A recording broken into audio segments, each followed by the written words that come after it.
출애굽기 33장 12절부터 18절까지의 말씀 한 절씩 교독하시고 마지막 18절은 한 목소리로 읽겠습니다. 모세가 여호와께 아뢰되 보시옵소서, 주께서 내게 이 백성을 인도하여 올라가라 하시면서 나와 함께 보낼 자를 내게 지시하지 아니하시나이다. 주께서 전에 말씀하시기를 나는 이름으로도 너를 알고 너도 내 앞에 은총을 입었다 하셨사온즉 내가 참으로 주의 목전에 은총을 입었사오면 원하건대 주의 길을 내게 보이사 내게 주를 알리시고 나로 주의 목전에 은총을 입게 하시며 이 족속을 주의 백성으로 여기소서. 여호와께서 이르시되 내가 친히 가리라. 내가 너를 쉬게 하리라. 모세가 여호와께 아뢰되 주께서 친히 가지 아니하시려거든 우리를 이곳에서 올려 보내지 마옵소서. 나와 주의 백성이 주의 목전에 은총 입은 줄을 무엇으로 알리이까? 주께서 우리와 함께 행하심으로 나와 주의 백성을 천하 만민 중에 구별하심이 아니니이까?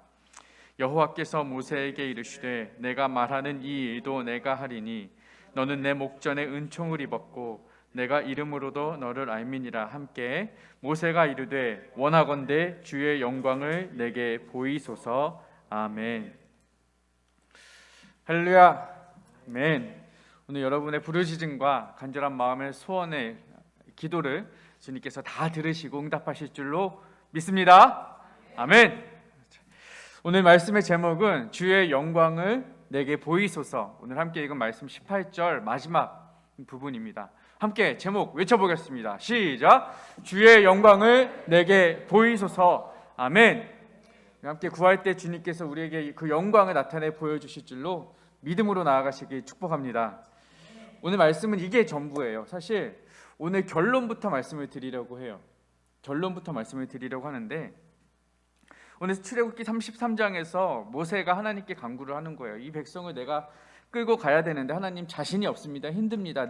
나와 함께 갈 자를 보내주신다고 약속하셨는데 누가 나와 가겠다는 말입니까? 라고 하나님께 하소연하며 구하는 거예요. 그때 하나님이 뭐라고 대답을 하시냐면 내가 너와 가리라 말씀하시는 거예요. 14절 보니까 여호와께서 이르시되 내가 친히 가리라. 너 혼자 가는 게 아니라 너와 가는 게 내가 함께 갈 거야 라고 말씀하시는 거예요. 그러니까 모세가 한번 하나님을 의심했던 전적이 있잖아요. 언제예요? 하나님이 출애굽하러 너를 바로 앞에 보낼 거야 할 때 하나님 나는 입술이 우둔하여 갈 수 모릅니다 막 이렇게 항변할 때 하나님이 설득하신 적이 있잖아요. 이번에 똑같은 거예요. 하나님 그러면은 그 증거를 좀 보여주세요 라고 하면서 모세가 하는 말이 주의 영광을 내게 보이소서. 하나님 편에서 보여주시는 확신과 증거를 모세는 바라는 거예요. 하나님께서 약속하신 하나님의 동행하심, 나와 친히 가리라 하신 그 약속의 말씀을 나로 하여금 믿을 만한 그 증거를 주의 영광으로 좀 보여달라는 거예요. 그러니까 여기서는요, 그러니까 모세가 하나님께 그 영광을 구할 때 어떤 자신의 개인의 호기심이나 자신의 욕심이나 욕망을 채우려는 그런 영광이 아니에요. 주의 영광을 내게 나타내 보이셔서 나로 하여금 엄청난 일을 하게 하시고 이게 아니라 모세로서는 지금 백성을 통솔하는 지도자 입장에서 이 백성들의 마음을 모아야 하고 그들을 끌고 가야 하는데 그들을 모두 책임지고 계시는 인도자 하나님의 하나님 되심을 보여달라는 거예요. 그러니까 철저하게 백성 입장에서 철저하게 하나님의 부름받은 지도자 입장에서 주의 영광을 구하는 것이죠. 그렇다면 왜 모세가 지금 주의 영광을 구하고 있는가? 아까 말씀드렸다시피 결론을 먼저 말씀드리겠다고 했는데 모세는요 지금까지 하나님의 영광을 경험한 적이 있을까요? 없을까요? 있을까요? 없을까요? 있죠. 모세는 이미 하나님의 영광을 경험하고 만나고 체험했어요. 하나님의 임재를 이미 경험한 사람이라고요. 그래서 지금 모세가 구하는 거예요. 내가 하나님의 영광을 경험해봤는데 그때 하나님의 영광 중에 오셨을 때 그 하나님의 임재를 경험했을 때 그 하나님의 일하심을 이미 경험적으로 체험한 거죠. 하나님이 일하신다는 것을 보고 듣고 습득했기 때문에 하나님이 영광 중에 임하셨을 때 앞으로 내가 이 백성을 지도할 그런 무언가 힘이 생기겠다, 뭐 확신이 생기겠다, 이런 믿음이 있는 거예요. 그러니까 이 어려움의 순간에 다시 한번 그는 하나님의 영광을 구하는 거예요. 그러니까 제가 오늘 말씀드리고 싶은 것은 무엇이냐? 그렇다면 이미 이전에 모세가 경험했던 하나님의 영광, 그 경험들을 우리가 한번 몇 가지 되짚어 보면서 그때 일하셨던 하나님의 방식과 방법, 그리고 모세로 하여금, 그리고 우리로 하여금 깨닫게 하시는 하나님의 그 메시지를 우리가 하나하나 짚어보자는 거예요. 정리하자면 오늘 본문에서, 오늘 말씀에서 저는 여러분과 함께 세 가지 모세가 경험했던 하나님의 영광을 세 가지로 정리해서 보려고 해요. 그리고 그 세 가지의 경험 중에서 각각의 상황 가운데 우리에게 주시는 메시지를 세 가지로 정리해 보려고 합니다. 그 첫 번째는 뭐냐? 소명 가운데 임하시는 하나님의 영광입니다. 따라해 봅시다. 소명 가운데 임하신 하나님의 영광. 시작. 모세를 부르신 하나님의 부르심, 그 소명, 모세를 부르신 하나님의 소명은 우리가 너무나도 잘 알고 있어요. 출애굽기 3장에 있는데요, 출애굽기 3장 2절부터 6절을 한번 읽어보겠습니다. 출애굽기 3장 2절부터 6절 함께 읽겠습니다. 시작. 여호와의 사자가 떨기나무 가운데로부터 나오는 불꽃 안에서 그에게 나타나시니라. 그가 보니 떨기나무에 불이 붙었으나 그 떨기나무가 사라지지 아니하는지라. 이에 모세가 이르되 내가 돌이켜 가서 이 큰 광경을 보리라. 떨기나무가 어찌하여 타지 아니하는고 하니 그때에 여호와께서 그가 보려고 돌이켜 오는 것을 보신지라. 하나님이 떨기나무 가운데서 그를 불러 이르시되 모세야 모세야 하시매 그가 이르되 내가 여기 있나이다. 하나님이 이르시되 이리로 가까이 오지 말라. 내가 선 곳은 거룩한 땅이니 내 발에서 신을 벗으라. 또 이르시되 나는 내 조상의 하나님이니 아브라함의 하나님, 이삭의 하나님, 야곱의 하나님이니라. 모세가 하나님이 배우기를 두려워하여 얼굴을 가리매. 아멘. 이 소명, 이 모세의 소명장이라고 하는 이 출애굽기 3장에서 모세는요 하나님의 영광을 경험하죠. 하나님이 어떻게 오셨어요? 떨기나무에 불꽃으로 임하셨죠. 근데 그 불꽃이 떨기나무를 태우고 있는데 떨기나무가 타지 않는 놀라운 기적과 같은 사건을 그는 경험하는 거예요. 이 불꽃이라는 것은요 하나님의 임재를 상징합니다. 그러니까 이 제단 위에 이렇게 타는 장작을 올려놓고 그곳에 하나님의 불꽃이 임하여 그 제단을 태우면 우리는 뭐라고 이해하느냐? 하나님께서 이 제단과 제물을 기뻐 연락하셨구나라고 이해할 수 있는 거예요. 그 예배하는 자의 마음을 받으셨구나라고 이해할 수 있는 것이죠. 그러니까 하나님께서 이 불꽃으로 임하셔서 모세를 찾아오신 것이죠. 하나님이 임재하시는 영광스러운 장면이에요. 그래서 이 신기한 장면을 보고 모세가 불꽃을 향해 발을 내딛자 하나님의 음성이 들려요. 뭐라고요? 모세야 모세야 내 제가 여기 있나이다. 그러니까 내 신을 벗으라. 내가 선 곳은 거룩한 곳이다. 분명한 하나님의 임재죠. 하나님이 계신 곳이 이곳이 거룩한 곳이라는 거예요. 그러니까 이 기적 같은 일을 보면서 우리는 깨닫게 되는 거죠. 하나님이 모세를 부르신 이 부르심은 정말로 놀라우신 기적이며 그것은 단지 모세에게만 국한되는 것이 아니라 여러분 각자를 향한, 바로 저를 향한, 나를 향한 하나님의 부르심은 그 하나하나 사건 자체가 다 기적과 같이 놀라운 일이다 라는 확신을 가지시기를 축복합니다.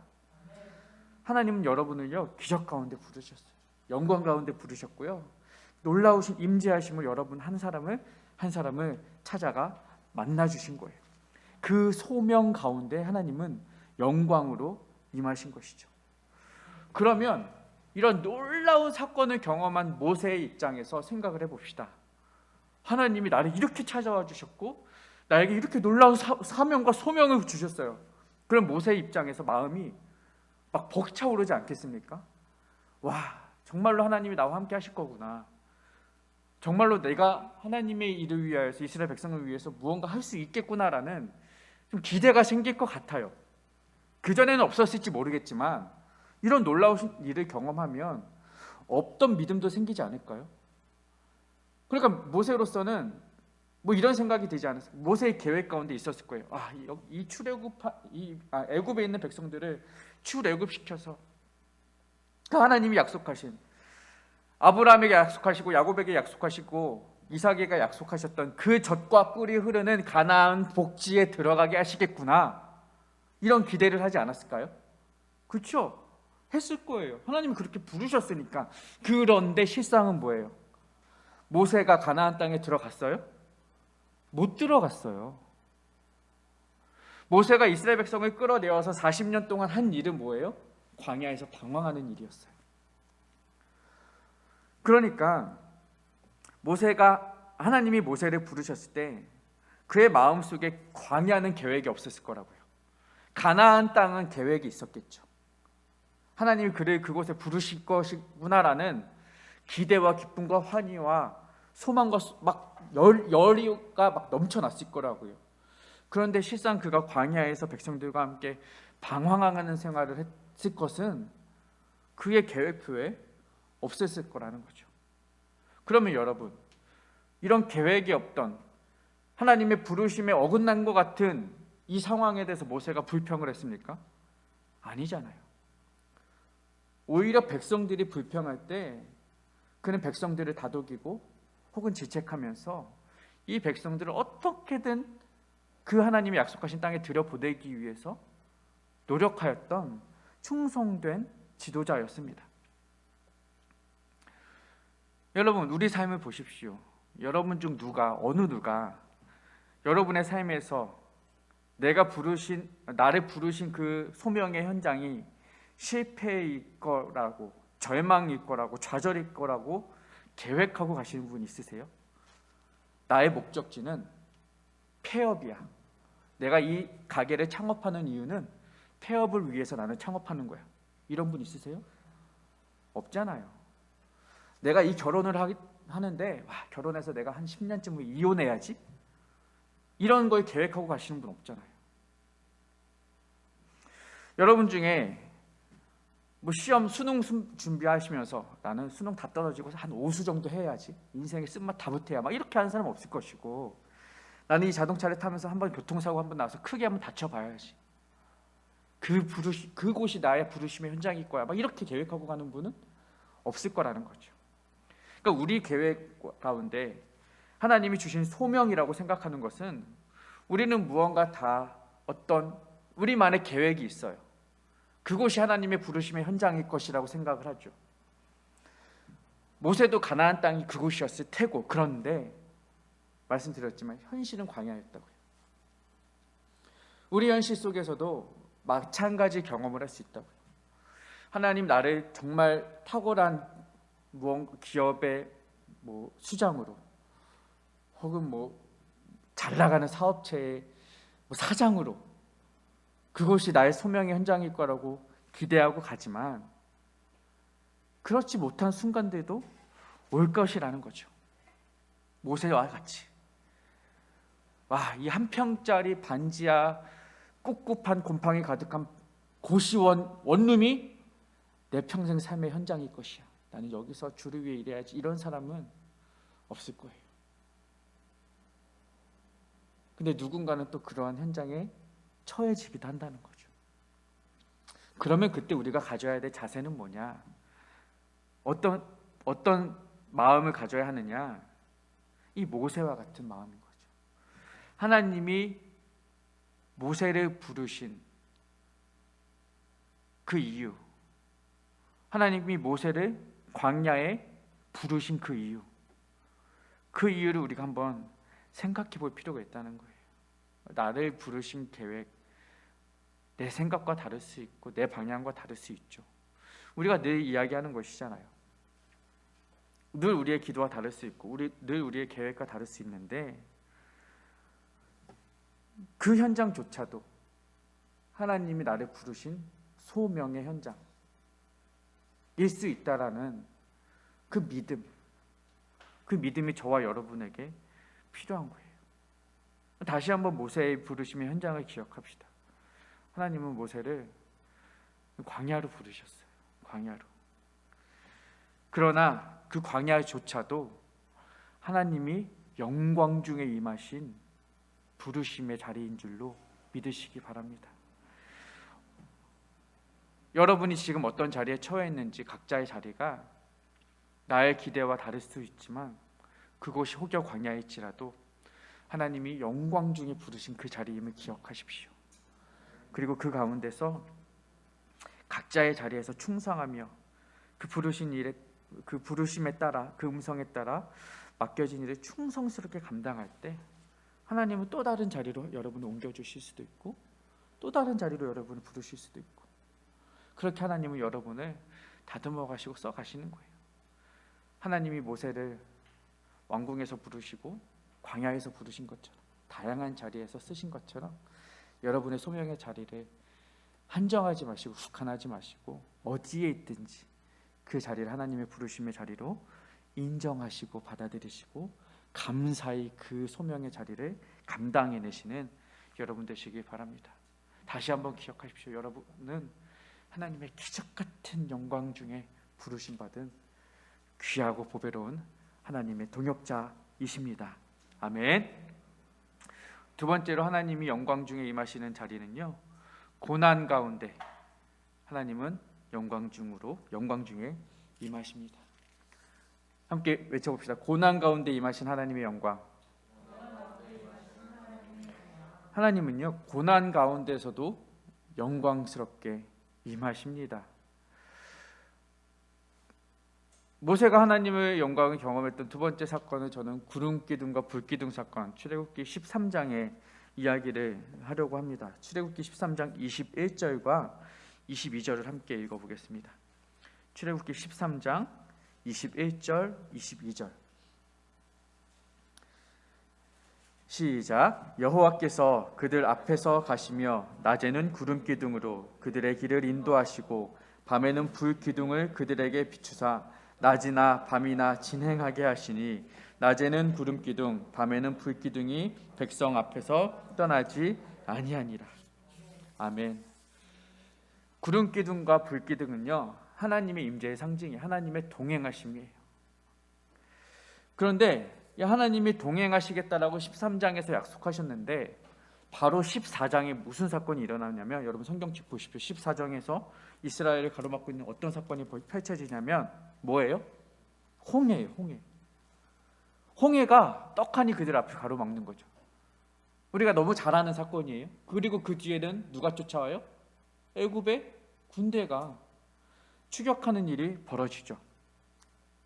그때 보면 출애굽기 14장 19절부터 20절에 보면 이렇게 기록이 되어 있습니다.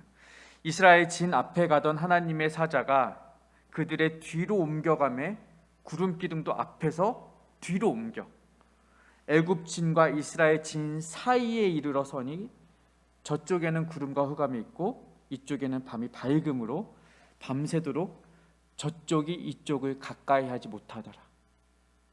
저쪽이 이쪽을 가까이 하지 못하는 이유는 그 가운데 하나님이 구름기둥을 세우셔서 막아주신 거죠. 밤이 되도록.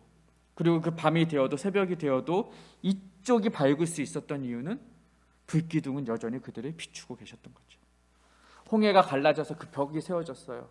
얼마나 어둡겠습니까? 그 바닷속 사이를 걷는 것이. 해저 터널이잖아요.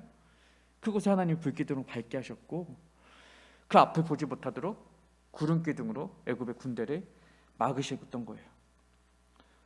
이 상황이 고난 아니고 무엇이겠습니까? 사실 이 상황이 이스라엘 백성 앞에 난관이나 절망이나 좌절의 이유가 되지 아니할 이유가 없잖아요. 얼마나 놀랐겠어요. 얼마나 두려웠겠어요. 얼마나 공포에 질려 있었겠어요. 그런데 그때 하나님은 구름기둥과 불기둥으로 그들의 길을 지켜주시고 보호해주시고 인도해주신 것입니다. 이것이 하나님의 영광이 임하시는 방법이에요. 그리고 그 동행하심은 이스라엘 백성이 광야에서 생활하는 40년 동안 내내 지속된 것입니다. 광야에 지도가 있습니까? 나침반이 있습니까? GPS가 있습니까? 내비게이션이 있습니까? 아무것도 없어요. 그들이 인도할 방법이 아무것도 없어요. 그들은 400년 동안 가나안 땅을 가본 적이 없어요. 그곳에 가본 적이 없다는 것은 그곳을 어떻게 가야 되는지도 모르고 거기서 무엇이 있는지도 모르고 갈 바를 알지 못하는 거예요. 그런데 그들이 40년 동안 안전하게 광야를 지나서 가나안에 들어갈 수 있었던 이유, 단 하나의 이유가 있다면 하나님이 그들의 인도자 되어 주셨기 때문에 가능했던 것입니다. 그 고난에게, 우리는 광야를 늘 고난에 비유하잖아요. 이 광야 같은 인생, 그렇죠? 광야 같은 인생. 앞서도 모세 이야기했지만 광야 같은 인생이, 광야에 뭐가 있습니까?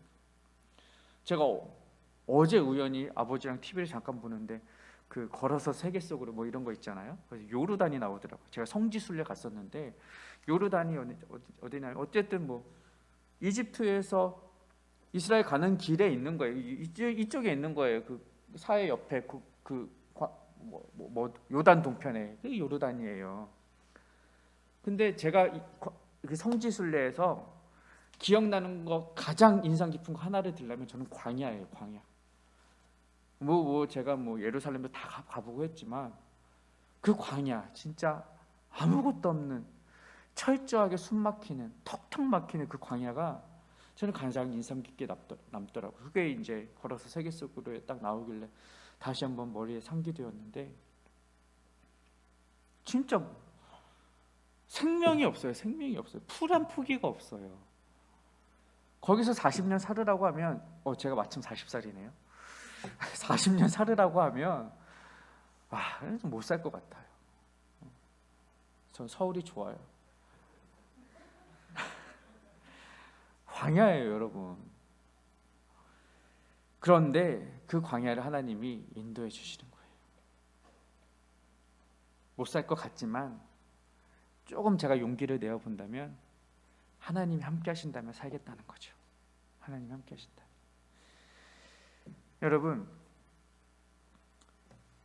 이 광야의 길을 걸으면서, 그리고 이스라엘 백성들이 이 광야에, 여기 이후 이제 본문의 출애굽 이후에 하나님이 말씀을 주시고 시내산에서 또 말씀과 함께 뭐 주셨어요? 출애굽기 두 가지 우리 배웠잖아요. 시내산에서 십계명과 시내산 율법, 성막, 그렇죠? 성막 조금 배웠는데 좀 저녁이라 그러신 거죠, 우리 수강생들. 성막을 주셨잖아요. 성막이 완성된 이후에 구름 기둥과 불 기둥은 성막 위에 떠올라는, 그렇죠?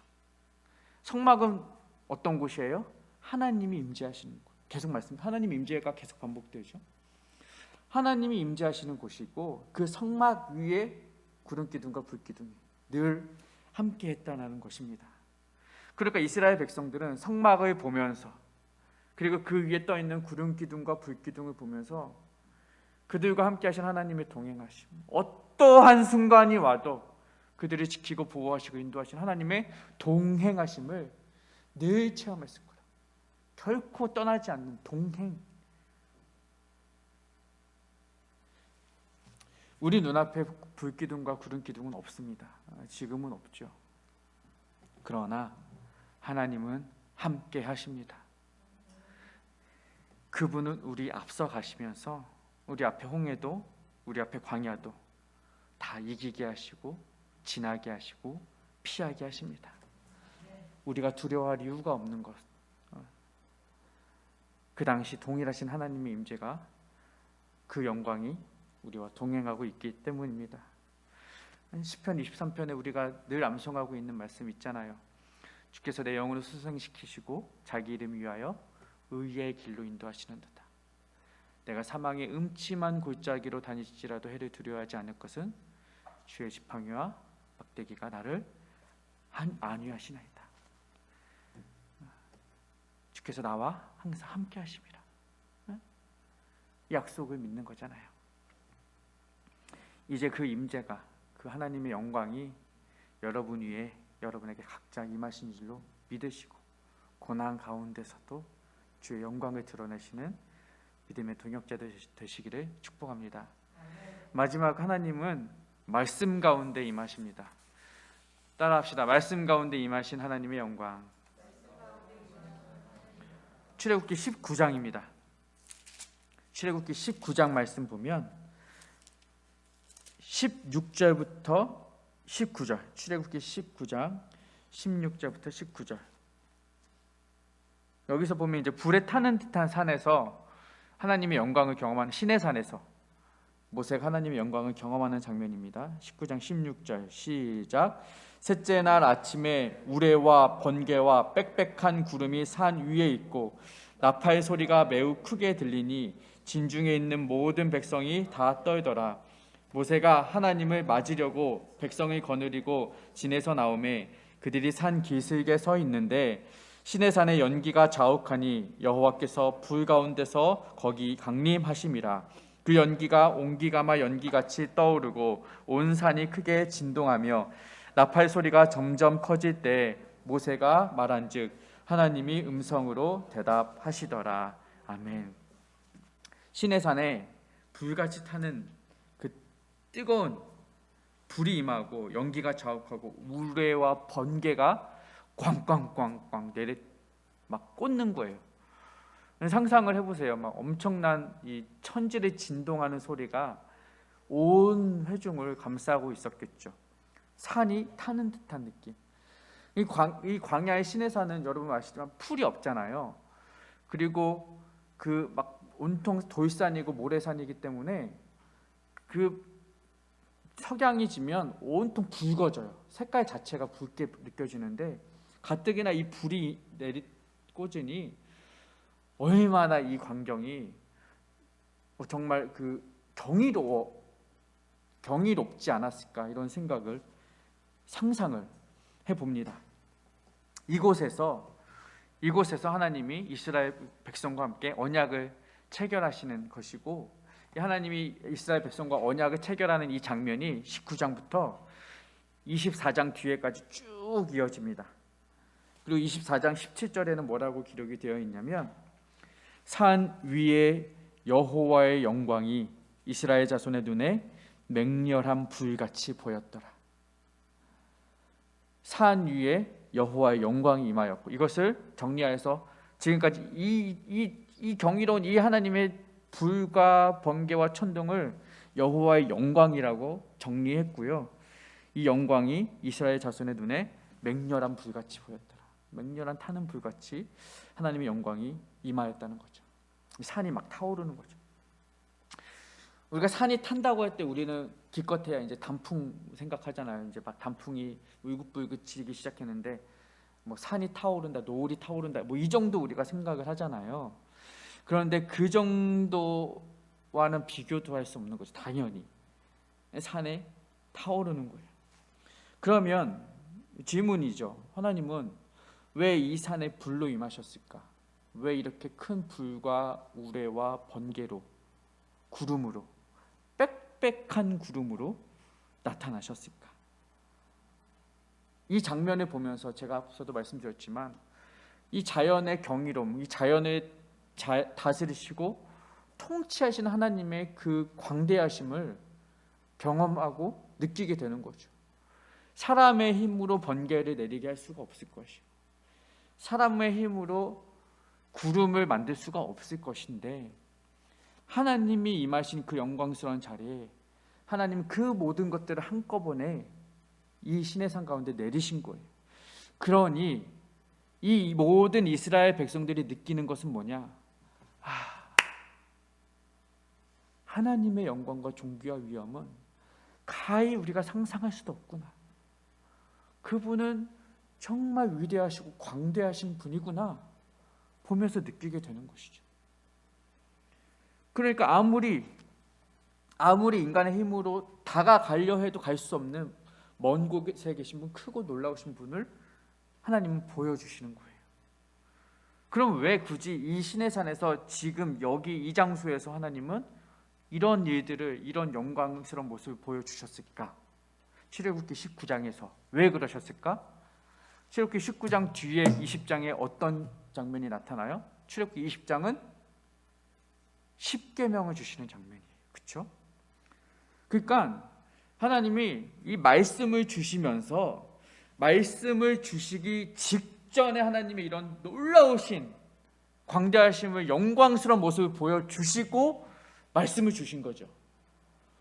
그러면 이미 이스라엘 백성들은 하나님이 크신 분이라는 걸 느꼈어요. 와, 무서우신 분이구나라는 걸 깨달았는데 그분이 말씀을 주셨으면 이 말씀을 지키지 않을 수가 없는 거죠.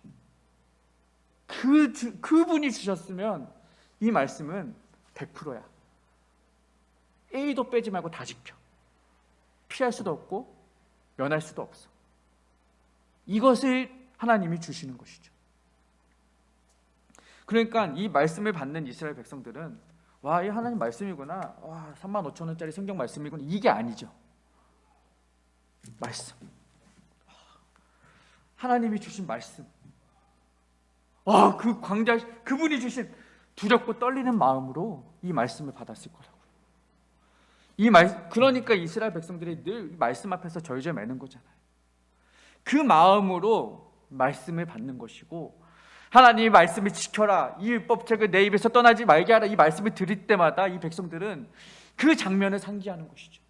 이 말씀은 그냥 지나가다 어떤 산신령이 준 말씀이 아니라 우리 하나님이 주신 말씀, 그때 그 19장에 나타나셨던 영광 중에 임하신 하나님이 주신 말씀이므로 이 말씀은 우리가 반드시 지켜야 돼. 이것을 깨닫게 되는 것입니다. 그리고 이 자세는 저와 여러분이 본받아야 될 자세이고, 그리고 우리 후손들에게 가르치고 전수해야 할 말씀 앞에 선 예배자의 자세라는 거예요. 언제부턴가 이 성경책이 너무 흔한 것이 되었고 가벼운 것이 되었고, 뭐 냄비 받침까지는 아니더라도 그냥 먼지 쌓여서 책장에 그냥 굴러다니는 그런 그냥 흔하디 흔한 책이 되어버린 건 아닌가 생각을 해요. 성경책 자체를 옛날에 정말 귀하게 여겼는데 그것이 한편으로는 맞고 한편으로는 틀리기도 하죠. 성경책 자체가 책 자체가 그런 건 아니지만 성경 자체는 또 우리가 잘 지켜야 될 말씀이니까 우리가 너무 이 말씀을 가벼이 여기지 않았으면 좋겠고, 안아야 하고, 그 당시 이스라엘 백성들이 가졌던 마음과 자세로 하나님 말씀 앞에 정말 무릎 꿇는 마음으로 늘 묵상하고 지키기 위해 노력하고 또 가르치기 위해 애쓰고 전수하기 위해 힘쓰는 그러한 말씀 앞에 선 여러분이 되시기를 주님의 이름으로 축복합니다. 하나님은 말씀 가운데 임하셨기 때문입니다. 오늘 말씀 정리하면서 모세에게 나타난 하나님을 세 가지로 이야기했습니다.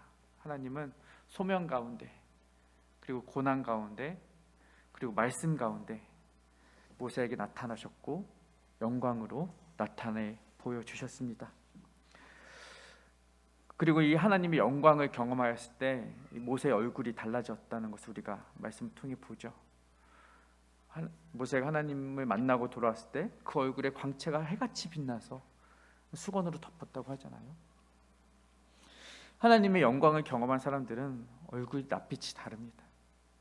저와 여러분 동일하게 제가 지금 말씀을 나눈 대로 여러분 또한 하나님의 영광 가운데 부르심을 받은 소명자들이고, 고난 가운데 하나님 만난 자들이고, 또 말씀을 통해 하나님의 영광을 체험하고 경험하시는 자들이라면 우리의 얼굴에서도 모세와 같이 하나님의 영광을 드러낼 수 있을 만한 찬란한 빛이 드러나야 돼요. 여러분 너무 우중충한 얼굴로 살지 마시고 늘 영광스러운 표정으로 웃으면서, 지금 마스크 가려져 있으니까 대충 웃지 마시고 정말로 하나님의 영광을 드러낼 수 있을 찬란한 낯빛으로 세상 가운데 소명자로서 삶을 살아내시기를 축복합니다.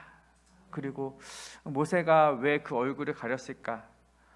또 한 가지 생각해 볼 것은, 모세가 그 얼굴을 가린 것은 이스라엘 백성들을 지키기 위한 것도 있지만 그 자신이 신격화되지 않기 위해서.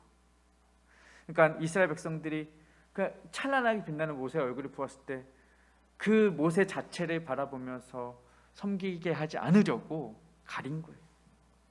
이스라엘 백성들로 하여금 죄를 짓지 않게 하려고. 그러니까 사실 뭐 모세의 얼굴의 영광은 잠시 잠깐 스쳐 지나갔죠. 또 돌아왔지만 모세의 마음은 뭐냐? 나 자신을 보게 하려는 것이 아니라 영원 무궁하신 하나님의 영광을 보게 하려는 그런 의도가 있었던 것입니다. 자신의 그 영광을 누리지 않고 하나님께 그 영광을 돌려드리는 거예요. 사람들이 나의 영광을 보지 않고 하나님의 영광을 보게 하려는 것이죠. 그러니까 우리가 이 앞서 말씀드린 세 가지의 상황 속에서 하나님의 영광을 경험하지만 그 모든 상황 속에서 하나님의 영광을 경험하게 하신 이유는 뭐냐? 여러분들이 그 영광 받는 자리에 세우시려는 것이 아니라 그 상황 속에서 하나님을 더 높이고 하나님을 드러내고 영광스럽게 하게 하려는 하나님의 계획이신 줄로 믿으시기를 바랍니다. 그리고 그 모세가 이렇게 철저하게 자신이 영광 받는 삶이 아니라 하나님께 영광을 돌리는 삶을 살 수 있었던 이유를 생각해 보면 어떻게 그러한 마음과 그런 신앙 훈련을 받았을까 생각을 해보면 이 모세의 어머니, 여러분 가슴속에서 어머니를 지우고 사시는 분은 없잖아요. 그렇죠? 어머니의 이름은 다 기억하시죠? 여러분 어머니 한자 다 기억하시죠? 아시죠? 그럼 모세의 어머니의 이름이 무엇이었습니까? 요게벳이죠. 요게벳. 요게벳이란 이름의 뜻이 여호와는 영광이시다 라는 뜻이에요. 그러니까 여기가 정리되면 결국 여호와는 영광이시다라는 요게벳이라는 이름, 그의 어머니의 삶은 그의 아들 모세의 삶을 통해 드러나고 완성되는 것이죠. 모세는 늘 어머니의 이름을 들으면서 뭘 듣는 거예요? 여호와는 영광이시다라는 이야기를 수없이 들었을 것이고 수없이 배웠을 것이고 수없이 훈련받았을 거예요. 그리고 그의 삶이 여호와의 영광을 드러내는 삶이 되었던 것이죠. 그러므로 여러분, 우리 또한 그 메시지를 좀 마음속에 새기고 모세가 어머니 요게벳의 그 이름을 듣고 계속 흘려보냈던 것처럼 저와 여러분들도 이 요게벳이라는 이름, 우리 어머니는 아니지만 여호와는 영광이시다는 이 메시지를 가슴에 새기시고 오늘 말씀을 좀 기억하시면서 여호와의 영광을 드러내고 그 하나님의 영광스러우심을 나타내고 그렇게 또 하나님께 쓰임 받는 저와 여러분의 삶, 다산 따스한 교회 공동체가 되어지기를 주님의 이름으로 축복합니다.